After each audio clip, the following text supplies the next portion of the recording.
Bruno Fernandes was once Brazil's most promising goalkeeper, but his career washed down the drain when he became Brazil's most wanted criminal. At the age of 20, he was a star at one of the biggest clubs in his country. But with his fame came temptation, arrogance, and a dark side no one could have foreseen.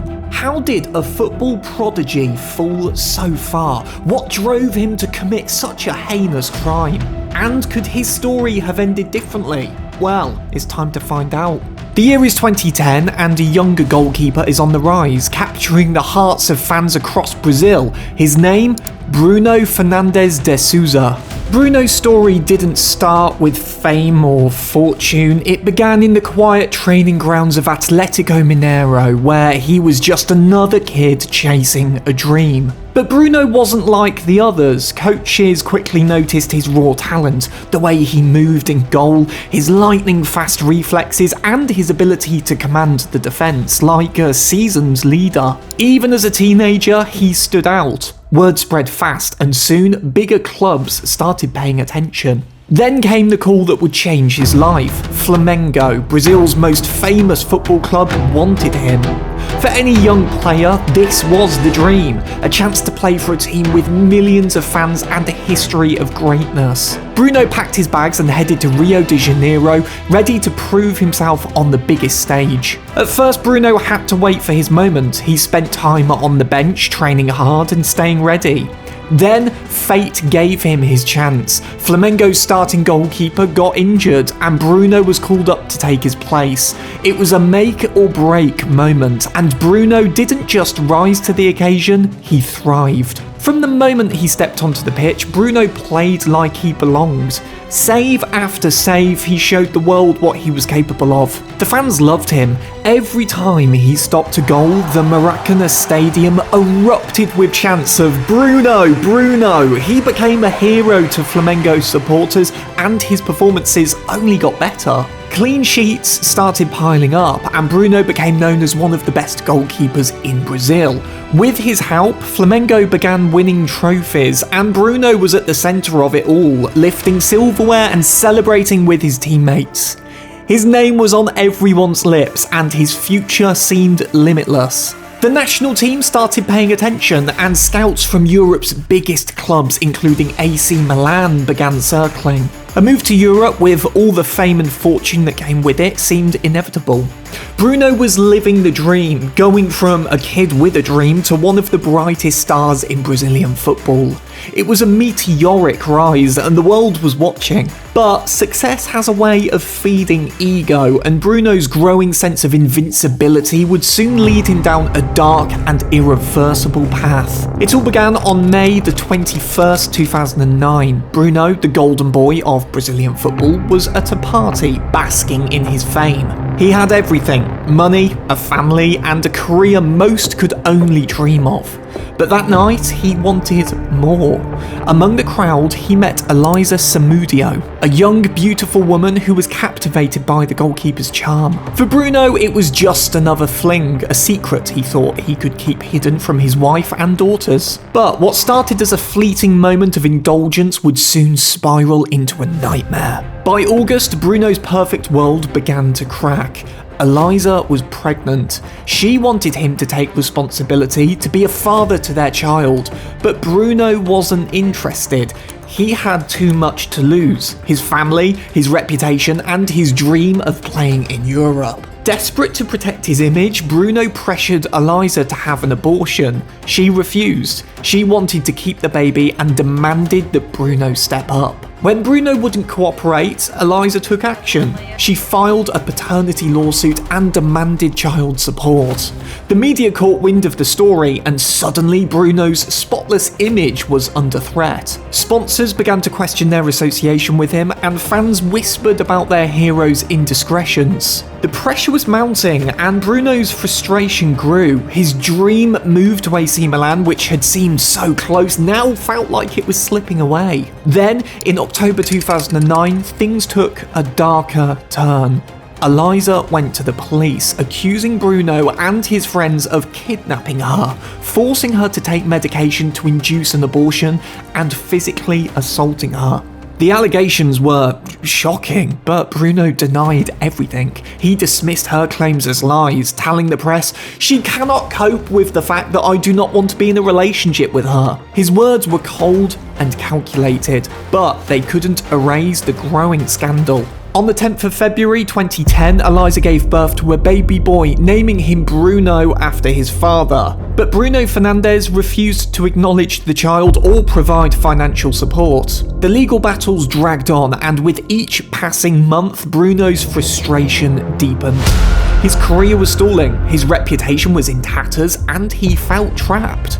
The walls were closing in, and Bruno, desperate to protect his image, began to feel like there was only one way out. On June the 5th, 2010, Bruno played his final match for Flamengo. No one knew it at the time, but it would be the last professional game of his career.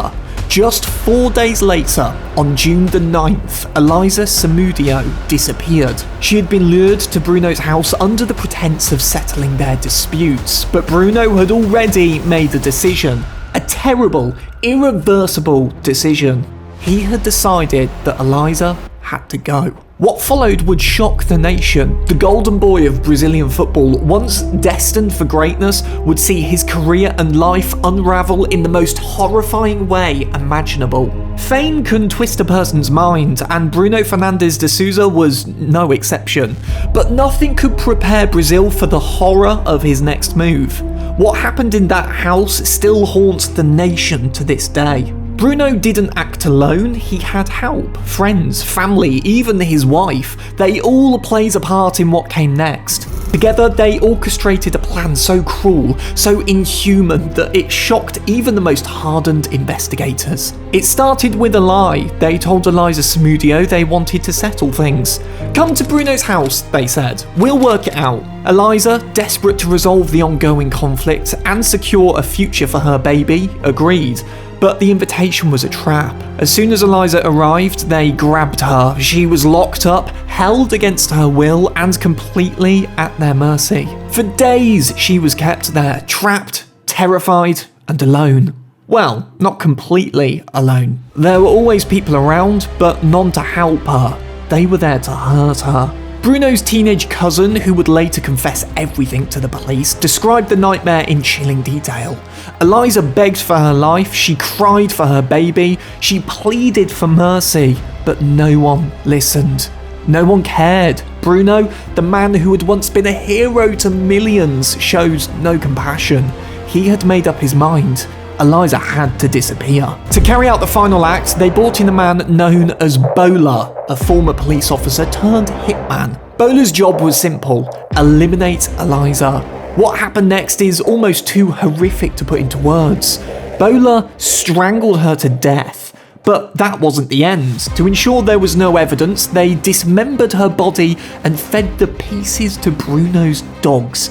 It's a detail so grotesque, so unimaginable, that it still sends shivers down the spines of those who hear it. Eliza's baby, however, survived. Somehow, amidst all the horror, the child was spared. But even then, Bruno showed no care for his son. The baby was abandoned in a slum, left like trash. When the police found him, it was a miracle he was still alive. The investigation moved quickly. Bruno's cousin, unable to keep quiet, confessed everything to the authorities. Phone records, witness statements, and Bruno's own actions painted a damning picture. On July the 7th, 2010, just a month after playing his last match for Flamengo, Bruno was arrested. The evidence was overwhelming. The man who had once been a star goalkeeper, a fan favourite, was now a murderer. The football world was in disbelief. How could someone with so much talent, so much promise, throw it all away? How could a man who had everything, fame, fortune, and a future, commit such a monstrous act? For what? To avoid paying child support? To protect his reputation? The motives didn't make sense. They never would. The trial revealed every horrifying detail. How they lured Eliza to the house, how they tortured her, how they killed her, and the most painful part? Eliza's body was never found. Her family was denied even the small comfort of a burial, of saying goodbye. The pain they endured was immeasurable, a wound that would never heal. Brazil was in shock. This wasn't just any player, this was Bruno, the star keeper for Flamengo, a man who had been on the verge of playing for the national team. Now, he was a monster, a symbol of how fame and power can corrupt to the core. But the horror didn't end with Bruno, it extended to everyone who helped him, his friends, his family, even his wife. How could so many people be complicit in something so evil? It wasn't just a crime, it was a betrayal of humanity itself.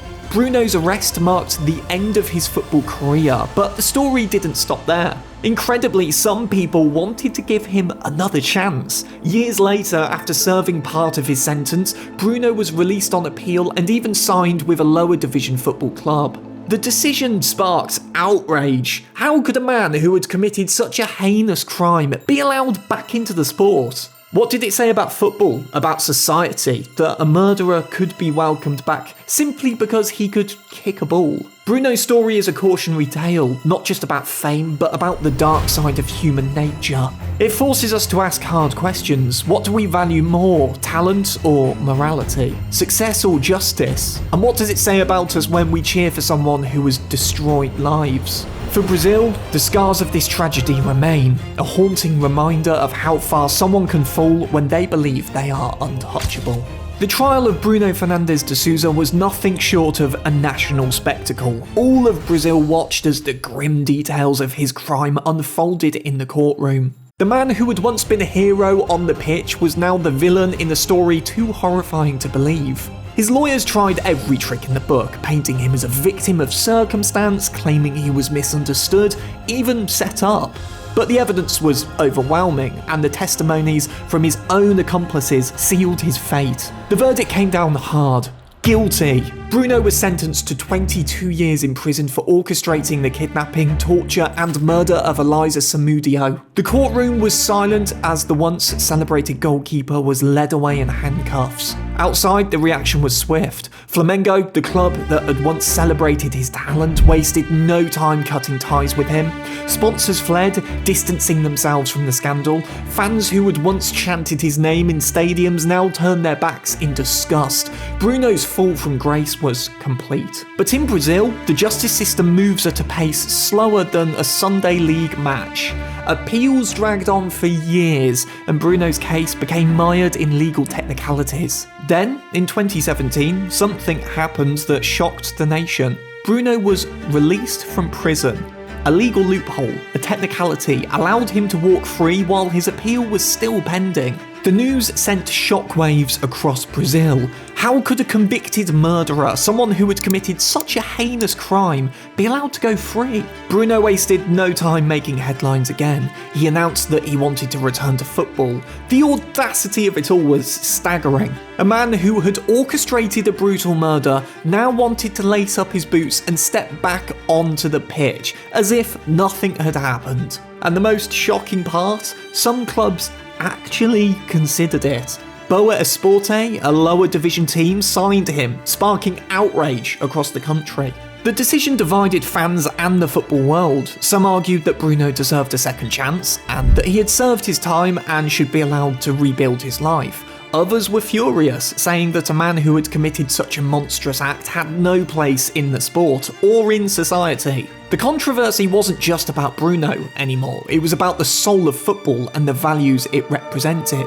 Could the sport overlook such a heinous crime in the name of talent and winning? Bruno's return to football didn't last long. After just 5 games with Boa Esporte, the Supreme Court ordered him back to prison. His brief taste of freedom was over, but the damage had already been done. The saga exposed something deeply troubling about the sport. It showed how some clubs and fans were willing to overlook even the most horrific crimes if it meant a chance at success. It wasn't just about Bruno anymore, it was about the culture of football itself. The case forced Brazil to confront uncomfortable truths. It wasn't just about a fallen star, it was about violence against women in a country where such crimes are often overlooked or minimised. It was about a justice system that sometimes seems to value a man's talent more than a woman's life. Eliza Sambudio's murder became a symbol of this imbalance, a reminder of how far society still had to go in addressing these issues. The controversy also raised difficult questions for fans. If your favourite player did something terrible, could you still cheer for them? Where do you draw the line? It's easy to say you'd never support a criminal, but when it's your team, your star player, things get complicated. People start making excuses. He served his time, they say. Everyone deserves a second chance. But do they? Are there some actions so unforgivable that they can never be redeemed? Bruno's story became a cautionary tale, not just about fame and power, but about morality and justice. It forced clubs, fans, and the football world to look in the mirror and ask hard questions. What do we value more? Talent or humanity? Success or justice? And what does it say about us when we cheer for someone who has destroyed lives? In the end, Bruno's case wasn't just about one man's fall from grace, it was about every player who has done something wrong, every club that has looked the other way, and every fan who has made excuses for their heroes. It was a story that forced football and society to confront its darkest truths. You'd think a murder conviction would end a football career for good, but in Bruno Fernandes de Sousa's case, you'd be wrong. His story didn't just shock Brazil, it exposed the dark side of football, fame, and society's willingness to forgive even the most unforgivable crimes. Bruno's case isn't just about one man's fall from grace, it's a mirror reflecting a much darker reality in Brazil. More than 1,310 women killed in domestic violence in 2019 alone. That's not just a number, that's mothers, daughters, sisters gone. And it gets worse. Nearly 5 in 100,000 women are killed each year in Brazil, one of the highest rates in the world. It's a grim reminder that Bruno's crime wasn't just one bad decision, it was part of a bigger problem. So, when clubs think about signing Bruno, what message does that send? Are we saying football matters more than a woman's life? It's a hard question, one that makes us all uncomfortable, but it's one we need to answer. If you want to follow the story of every country that FIFA has banned from the World Cup and why, check out our video here.